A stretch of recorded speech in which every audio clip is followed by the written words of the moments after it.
As we're coming to an end of the Oracle games, we have one last list to look through. Oracle of Ages had both fun and annoying bosses, so let's see what bosses sucked and which didn't. In my opinion, of course. What are the ones to try first? I'm on the one, and this is the Oracle of Ages boss ranking.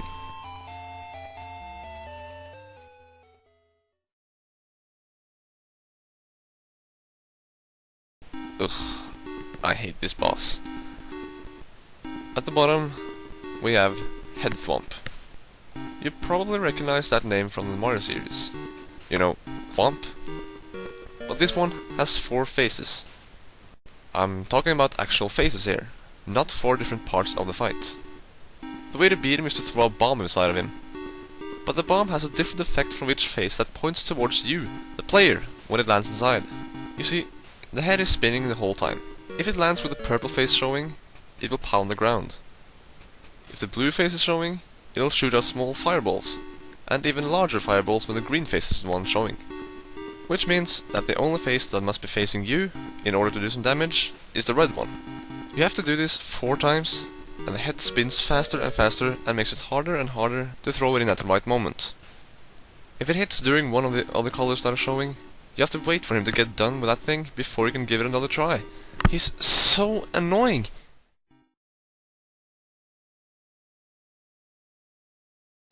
The name is just as original as Horsehead from Zelda 2. You know, cause it's got a pumpkin for a head. This is the first boss of the game and is really easy. He walks around with no special pattern, but he may try to jump on you from time to time. What you have to do is to slash him with his sword to make his body disappear, and the pumpkin will fall to the ground. If you pick it up, a small guinea will come out, which is what you have to attack. You can use a sword, or in a quicker way, to use the pumpkin and throw it at him. After taking enough damage, he'll get his body back again. Repeat this just once and he's dead. Really easy, but not annoying like Headflaunt. Plus, the pumpkin is kinda cool looking.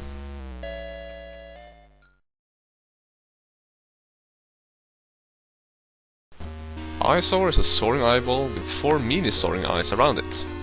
Pretty weird to begin with, and it isn't really that hard, though the mini eyesores can be a bit annoying, as they respawn, or newer ones get created after you kill them. What you gotta do to attack the one in the center is to use the switch hook to get it out of the circle.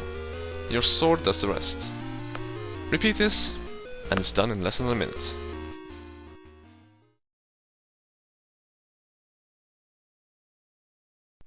Another switch hook boss. Plasmarine is a boss that uses 2 polarities. This jellyfish, or whatever it is, starts out blue and attacks with something that looks electrical, hurts you in contact, and shoots blue power balls towards you. No weapon works on him, so you have to use his own power against him. This is where the switch hook comes in. Use it to switch places with him. This will actually turn him red. Once he shoots a blue power ball, switch places, and make the blue one hit him while he's red. This is an annoying fight as he moves really fast, while you don't because you're underwater. It's nothing special, but more of a simple and annoying fight.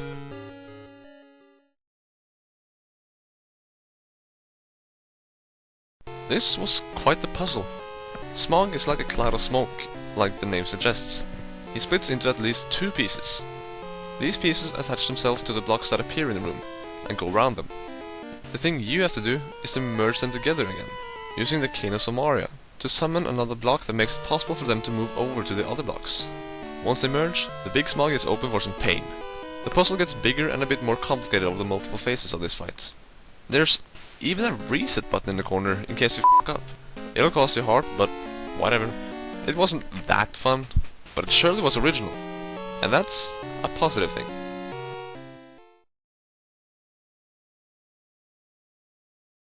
The villain in this game is called Veran.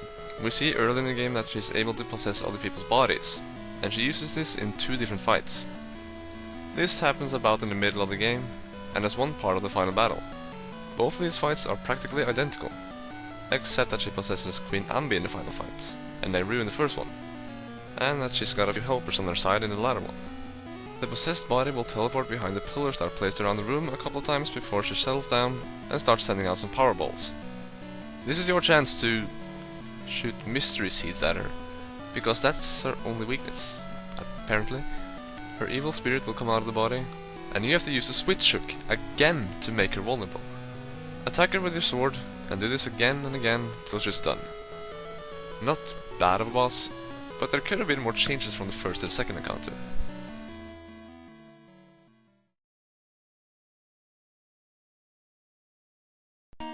Octogon is the better water boss in this game. It's a big Octorok swimming around the platform in the middle of the room, mostly with its shell turned towards you. Sometimes it'll turn its face towards you to shoot something like a rock at you. If you manage to land a couple of hits on it when it's doing that, it'll go underwater, and you have to dive down too. While underwater, it's pretty much open for any attack the whole time. After a few hits, it'll go to the surface again and do the same thing.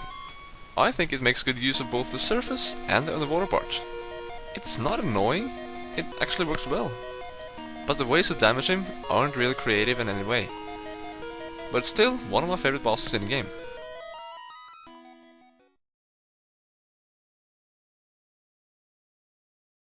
Shadow Hag is the boss of the third dungeon, and one that I'm very impressed with.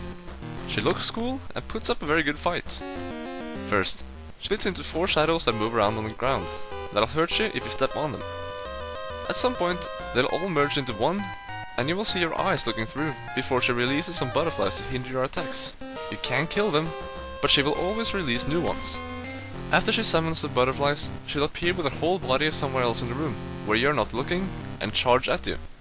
That's when you have to shoot scent seeds in walls and make them bounce back at her. That is the only way to damage her. What's great about this fight is that there's a lot of things you need to focus on. You have to avoid the shadows, get rid of some butterflies so that your seeds won't hit them instead of her, and you always have to be prepared when she appears, because you don't have much time to attack her. It's a fun boss, and gives you a good challenge, especially considering she's only the 3rd boss in the game.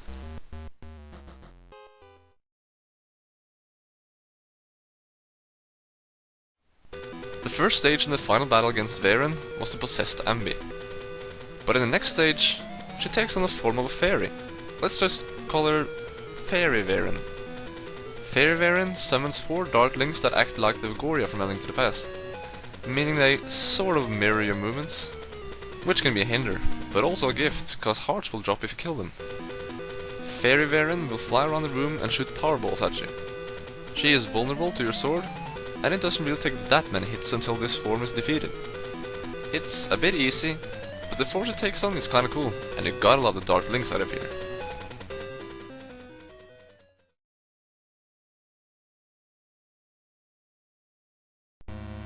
If you have seen other Countdown artists' favorite boss from Oracle of Ages, chances are you've seen him pick Ramrock, with Rabbid Luigi being one of them. And yes, this is a good fight. It's got 4 phases, and this time I'm in different parts of the whole battle. This rock statue retrieves 2 hands in the beginning, which he uses to punch you. But his hands will follow you if you move around the room. To get through this phase, you have to hit his hands back at him with your sword. In the next one, he gets a different pair of hands, which he uses to crush you with. Instead of getting crushed there yourself, you should try to throw a bomb between his hands. But this part is a bit awkward, because the bomb has to land at a precise moment for it to blow up in his face. It took me a long time to realize that it was correct to use bombs because they never seemed to work in the beginning. After a few explosions, he'll get a pair of shields on each side of him that defends his whole front part. Since there is a little space between his back and the wall, you have to shoot seeds at his back. In the last phase, he will get 2 huge balls that are connected to him with springs or something.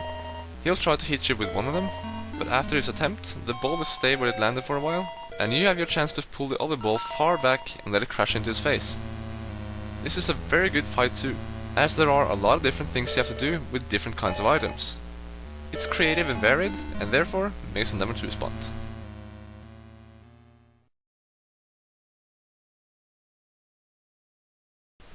The number 1 boss on this list is what I just call Veran's final forms. This is the very last fight in the game, where Veran switches between 3 different forms during the fight. After defeating Fairy Veran, Link is on his way out of the Black Tower along with Ralph and Nehru, before the tower starts rumbling. Link sends the 2 others out before he gets grabbed by a Wallmaster and taken away to Veran. The first form she takes on is the weirdest.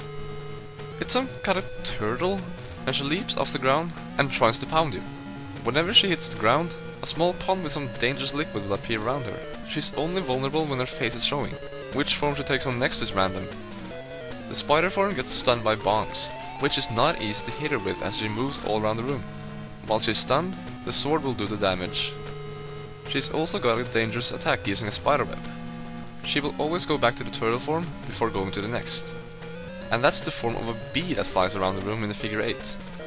She can summon swarms of smaller bees and shoot a volley of stingers at you. But she's a bit easy to avoid, and you can hurt her with your sword or the seed shooter. This whole fight is one of the strangest in the series, as I think that they've put in some of the weirdest and more unexpected forms I've seen. But it's still a challenging fight, and a bit atmospheric when you see how you're drawn into the fight.